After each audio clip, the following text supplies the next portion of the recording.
अस्सलाम वालेकुम। Inorganic chemistry का ये 5th लेक्चर है और इस लेक्चर के अंदर हम आज लिक्विड अमोनिया को वाइंड अप कर देंगे। हमारे पास कुछ रिएक्शंस रह गए थे लिक्विड अमोनिया। अच्छा जी, इसका जो लिक्विड अमोनिया के जो रिएक्शंस हमने पढ़ लिए थे प्रेसिपिटेशंस के बारे में और उसके बारे में कुछ सॉल्वेंट्स के बारे में, एल्कली मेटल्स के बारे में। ठीक है, अब बस 2-3 रह गए हैं, 2-3 कैटेगरीज रह गई हैं। एक कम्प्लेक्स फॉर्मेशन है जो हमने स्टार्ट करना है जी। आपके पास कॉम्प्लेक्स तब बनता है कि जब आपके पास कोऑर्डिनेट कोवेलेंट बॉन्ड बनता है। ठीक है, जब डे ऑर्बिटल्स यूज़ होते हैं आपके पास, जब आपके पास कोई लिगेंड आता है जो अपने इलेक्ट्रॉन डोनेट करता है आपके सेंट्रल मेटल को, ठीक है, और उनके दरमियान में एक कॉम्प्लेक्स फॉर्मेशन होती है। तो कहते हैं जी जब आपके पास जिंक, ये 2 का मतलब है इसकी वैलेंसी 2 आपके पास है। मैग्नीशियम, एल्यूमिनियम यहाँ पे वैलेंसी उसकी 3 है। जिप्टम यहाँ पे उसकी वैलेंसी 1 है। ठीक है, तो कहते हैं these compounds, zinc nitrate, zinc hydroxide, zinc amide या मैग्नीशियम अमाइड, एल्यूमिनियम क्लोराइड या जिप्टम अमाइड, ठीक है, ये सब जब आपके पास रिएक्शन करते हैं अमाइनो बेस के साथ इन लिक्विड अमोनिया, ठीक है, तो ये आपके पास अमाइडो, इमाइडो कॉम्प्लेक्सेस बनाते हैं। ठीक है, तो ये जो सारे कॉम्प्लेक्स होते हैं ये पानी के अंदर क्या होते हैं, सॉल्युबल होते हैं। अगेन वही मैकेनिज्म आपके पास, आपको कोई ज़रूरत नहीं है इसका मैकेनिज्म डिफाइन करने की, जस्ट आपने सिंपल रिएक्शन बताने हैं। ठीक है, और ये जो रिएक्शन दिखाया गया ये चार्जेस के दरमियान में दिखाया गया आपके पास, मतलब कि यहाँ से सिर्फ जिंक पॉजिटिव 2 लिया हुआ है, यहाँ से सिर्फ NH2 माइनस लिया हुआ है, उनका सिंपल रिएक्शन दिखाया गया आपके पास। क्लियर होगी ये बात। नेक्स्ट हमारे पास कहते हैं अगर अबव जो रिएक्शन जो भी हमने पीछे पढ़े हैं, अगर वही रिएक्शन हम वाटर के अंदर करवाते हैं तब हमारे पास क्या बनेगा। ठीक है, तब हमारे पास हाइड्रोक्सो कॉम्प्लेक्सेस बनेंगे आपके पास। ठीक है जी, क्लियर होगी ये बात। ठीक है, तो ये डिफरेंस आपके पास आ गया वाटर का और लिक्विड अमोनिया का। इस तरह का और रिएक्शन दिखाया गया आपके पास लिक्विड अमोनिया के अंदर आपके पास, ठीक है, अमाइनो बेसिस के साथ। ठीक है जी, और इस रिएक्शन के अंदर आपके पास क्या बन रहा है, इमाइडो कॉम्प्लेक्स बन रहा है आपके पास। ठीक है, और आपके पास अगर इसको चार्जेस की फॉर्म में देखें तो Zn+2 था, बिकॉज इसकी वैलेंसी हमने +2 ली है। तो ये हमारे पास 4 अमाइड ग्रुप आपके पास यहाँ पे अटैच थे। ठीक है, और ये आपके पास ये प्रोडक्ट बन गया आपके पास। इस -2 चार्ज को न्यूट्रल करने के लिए हम पोटाशियम 2 लगा देते हैं यहाँ पे। ठीक है, पोटाशियम के ऊपर +1 चार्ज होता है। तो जब आप पढ़ेंगे ऑर्गेनोमेटालिक्स के बारे में, ठीक है, तो उसके अंदर ये चीज़ें बहुत डिटेल से हम पढ़ लेंगे। तो अच्छा, नेक्स्ट एक और एग्जांपल दी गई है आपके पास। ठीक है जी, अमोनियम अमाइड लिया गया है, अमाइनो बेस आपके पास है। अगेन आपके पास लिक्विड अमोनिया में रिएक्शन करवाया है और अमाइडो कॉम्प्लेक्स की फॉर्मेशन हो रही है आपके पास। ठीक है, तो ये वही रिएक्शन आपके पास इनके द्वारा दिखाया गया आपके पास अमाइडो कॉम्प्लेक्स का आपके पास।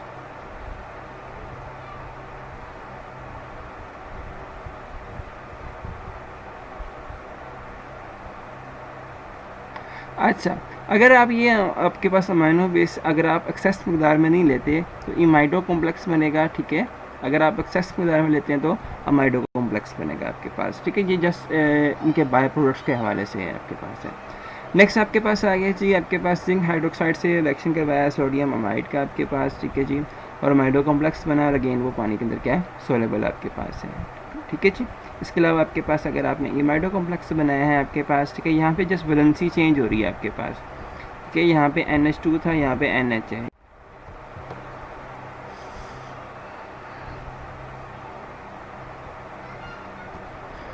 अच्छा, नेक्स्ट रिएक्शन दिखाया गया जी जिप्टम के साथ। ठीक है, तो अगेन आपके पास अमाइडो बनेगा, इमाइडो बनेगा आपके पास, जो क्या होंगे, पानी के अंदर सोलेबल होंगे। इस तरह आपके पास ने डिफरेंट मेटल्स के आप रिएक्शन दिखाए हैं। आप जिंक के साथ भी करवा सकते हैं, मैग्नीशियम के साथ भी करवा सकते हैं, और जो प्रोडक्ट बनेंगे आपके पास वो सेम बनेंगे आपके पास। ठीक है, तो सारे के सारे रिएक्शन याद करने की ज़रूरत नहीं है, आप कोई से तीन कर सकते हैं डिफरेंट कैटेगरी के। मतलब किसी जिप्टम का कर लिया आपने, जिससे लास्ट वाला सोडियम के साथ था, उससे लास्ट वाला डायरेक्ट। अच्छा भी, नेक्स्ट आपके पास आ गया एल्यूमिनियम के कंपाउंड्स के साथ। ठीक है जी, एल्यूमिनियम क्लोराइड आपके पास, NaNH2। अगेन आपके पास ये आपके पास क्या है जी, अमाइनो बेस आपके पास और अमाइडो कॉम्प्लेक्स बन रहा है आपके पास। ठीक है, और ये भी आपके पास क्या है, सोलेबल आपके पास है। कहते हैं अगर आप यही रिएक्शन पानी के साथ करवाते हैं, ठीक है, एल्यूमिनियम क्लोराइड, ठीक है, बेस से जब रिएक्शन करती है तो एल्यूमिनियम हाइड्रोक्साइड की पीपीटीज़ बनाती है आपके पास। ठीक है जी, एल्यूमिनियम हाइड्रोक्साइड की पीपीटीज़ NaOH से रिएक्शन करने के बाद क्या बनाते हैं जी, सोल्यूबल हाइड्रोक्सो कॉम्प्लेक्स बनाते हैं। तो यहाँ पे देखें जी, एल्यूमिनियम वाटर में किसी और तरह रिएक्शन कर रही है और अमोनिया के अंदर किसी और तरह रिएक्शन कर रही है आपके पास। क्लियर होगी ये बात जी। अच्छा जी, अगर कहते हैं कि आप इसी कंपाउंड के अंदर, ठीक है, जो एल्यूमिनियम का वाटर के साथ बना था, सोल्यूबल हाइड्रोक्सो कॉम्प्लेक्स बना था, अगर आप एसिड डाल देते हैं तो अगेन पीपीटीज बन जाती हैं, ठीक है। तो ये दो जो रिएक्शन है वो ये शो करते हैं कि हमारे पास जो एल्यूमिनियम आपके पास है chloride, it is amphoteric in aqueous medium, ठीक है, वो एसिड से भी रिएक्शन कर रहा है, वो बेस से भी रिएक्शन कर रहा है। क्लियर होगी ये बात जी? ओके, नेक्स्ट हमारे पास आ गया रिडॉक्स रिएक्शन। हाँ,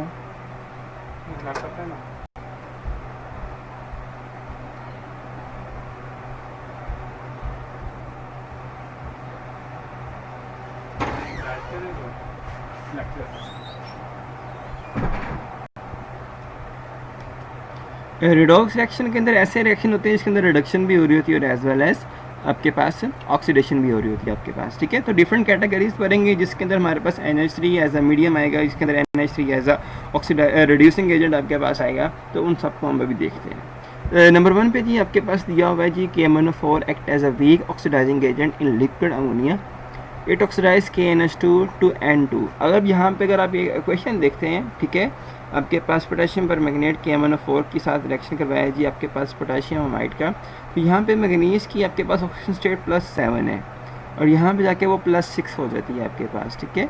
तो +7 से यहाँ पे चलेगी +6 के अंदर आपके पास, तो कम हो गई आपके पास, ठीक है, इलेक्ट्रॉन ऐड हो गया इसके अंदर आपके पास। तो जब भी इलेक्ट्रॉन ऐड होता है उसको उसकी क्या कहते हैं हम, उसको ऑक्सीडेशन कहते हैं आपके पास, ठीक है। ओके जी, नेक्स्ट आपके पास आ गया जी आयोडीन, सॉरी उसको रिडक्शन कहते हैं आपके पास, बिकॉज ये ऑक्सीडाइजिंग एजेंट है। जो चीज़ ऑक्सीडाइजिंग एजेंट होगी उसका ऑपोजिट उसकी क्या हो जाएगी, रिडक्शन हो जाएगी आपके पास, ठीक है। यहाँ पे आपके पास KNH की थी -3, N की यहाँ पे जाके क्या होगी, 0 होगी आपके पास, ठीक है। तो यहाँ पे इसके इलेक्ट्रॉन्स निकल गए हैं, इसकी ऑक्सीडेशन होगी, मगर KNH यहाँ पर क्या शो करेगा, एज अ रिड्यूसिंग एजेंट के तौर पे शो करेगा आपके पास। इस तरह आयोडीन की एग्जांपल उसने ली हुई है आपके पास, ठीक है ना। अच्छा, नेक्स्ट हमारे पास ऐसे रिएक्शन है जिसके अंदर आपके पास जो लिक्विड अमोनिया आपके पास है, ठीक है ना, वो इटसेल्फ आपके पास क्या है, रिड्यूसिंग एजेंट आपके पास है, ठीक है। हमने स्टार्टिंग में पढ़ा था अमोनिएटेड, ठीक है जी, इलेक्ट्रॉन्स पढ़े थे, ठीक है। जो इलेक्ट्रॉन्स थे वो किस तरह का काम कर रहे थे, एज अ रिड्यूसिंग एजेंट के तौर पे काम कर रहे थे, तो अमोनिया भी ऐसे ही काम करेगा। यहाँ पे जी अमोनिया की हमारे पास ऑक्सीजन स्टेट कितनी है, -3, तो कन्वर्ट होकर कितनी जा रही है, यहाँ पे +2 के ऊपर जा रही है आपके पास।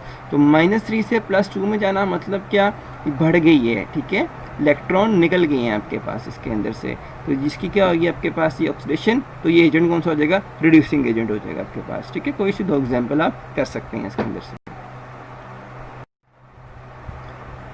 ओके, नेक्स्ट हमारे पास आ गया redox reactions in which alkali metals in liquid ammonia act as a reducing agent. अब यहाँ पे अल्कली मेटल्स होंगी जो रिड्यूसिंग एजेंट का काम करेंगे आपके पास, ठीक है। नंबर 1 पे आपके पास है जी सोडियम से रिएक्शन करवाया हमने आपके पास अमोनियम ब्रोमाइड का लिक्विड अमोनिया के अंदर आपके पास, तो सोडियम की यहाँ पे ऑक्सीजन स्टेट कितनी है, 0, यहाँ पे जाके कितनी हो गई है, +1, ठीक है। तो 0 से +1 होने का मतलब क्या, कि भाई वो बढ़ गई है, मतलब उसके अंदर से एक इलेक्ट्रॉन निकल गया है, ठीक है, इलेक्ट्रॉन निकल गया आपके पास, ऑक्सीजन +1 होगी आपके पास, इसकी क्या होगी आपके पास, ऑक्सीडेशन। तो ये एजेंट कौन सा हो जाएगा, रिड्यूसिंग एजेंट, ठीक है। सो डेट से हमने कहा reduction of alkali metals in liquid ammonia act as a reducing agents. तो यहाँ पे सोडियम का कौन सा एजेंट के तौर पर काम कर रहे हैं, रिड्यूसिंग एजेंट के तौर पर। इस तरह हमारे पास पोटेशियम है, इस तरह हमारे पास क्या है, सल्फर आपके पास है। कोई सी आप 2 एग्जाम्पल कर सकते हैं इसके अंदर।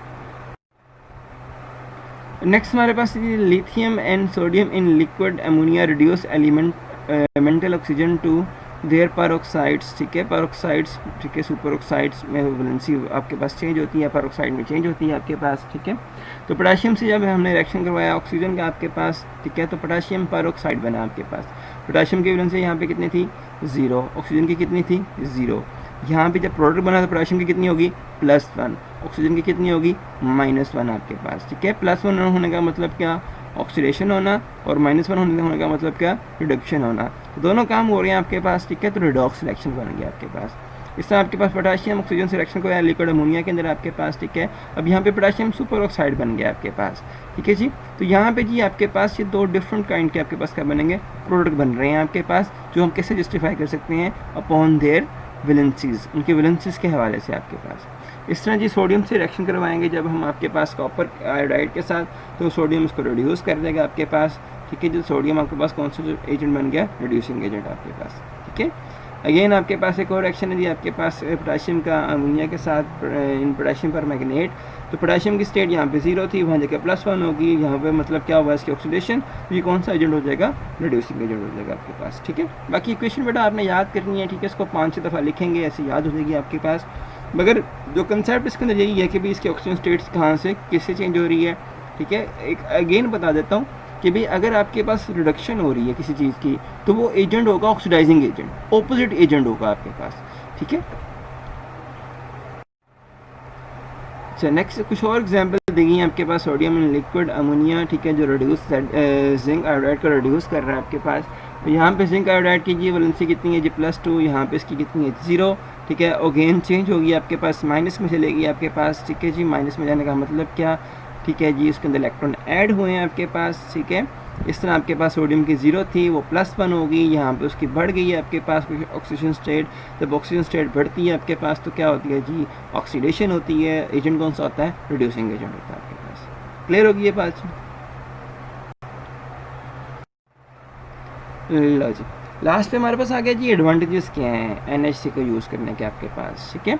तो हमने ये कहा था कि भी जितनी भी एल्कली आपके पास है वो NH3 से इंटरेक्ट करे बिना उसके अंदर सॉल्युबल हो जाती हैं, ठीक है। और जब कभी हम उसको एवेपोरेट करते हैं तो जी हमारे पास दोबारा एल्कली मेटल वापस मिल जाती है आपके पास। अगेन हमने ये पढ़ा था आपके पास कि भी अमोनिएटेड इलेक्ट्रॉन्स होते हैं जो आपके पास क्या होते हैं, स्ट्रॉन्ग रिड्यूसिंग एजेंट्स होते हैं आपके पास। उसके अलावा हमने ये पढ़ा था कि भी हम आपके पास से कभी भी प्रेसिपिटेशन के ज़रिए से हम मेटल्स के क्या कर सकते हैं, प्रेसिपिटेट्स बना सकते हैं, मेटालिक हैलाइड्स बना सकते हैं, सल्फाइड बना सकते हैं, अल्कोलेट्स बना सकते हैं, amide and imides and nitrides बना सकते हैं आपके पास थ्रू प्रेसिपिटेशन। तो these are the merits and और you can set the advantages of the liquid ammonia. आगे जी आपके पास आ गया डिसएडवांटेजेस, ठीक है। अब जो अमोनिया की वर्किंग होती है वो बहुत लो टेम्परेचर के ऊपर होती है और हाई प्रेशर के ऊपर होती है, जो मेंटेन करना बहुत मुश्किल है आपके पास। यहाँ पे इसका बॉइलिंग और मेल्टिंग पॉइंट यहाँ पे दिखाया गया है आपके पास, ठीक है, तो जो बहुत डिफिकल्ट आपके पास है। उसके अलावा आपके पास ये हाइग्रोस्कोपिक होता है। हाइग्रोस्कोपिक वो होते हैं जो मॉइस्चर ऑब्जॉर्व कर लेते हैं। तो डेट्स में अगर आपने जब भी इसका रिएक्शन करवाना है अमोनिया का, आपने सील्ड ट्यूब के अंदर करवाना है इसके अंदर आपके पास। उसके अलावा भी इसकी जो ऑर्डर होती है बड़ी ऑफेंसिव सी होती है, आप इसको स्मेल नहीं कर सकते। तो डेट्स में आपको स्पेशल टेक्निक्स चाहिए, ठीक है ना, जो आपकी इस ऑर्डर को कंट्रोल कर सकें आपके पास, ठीक है। तो these are the disadvantages of the ammonia. यहाँ तक भी आपके पास लिक्विड अमोनिया क्लियर हो गया। कल से हम नेक्स्ट से हम स्टार्ट करेंगे sulphur dioxide as a solvent आपके पास, ठीक है जी। ओके जी, अल्लाह हाफिज़, अपना ख्याल रखिए।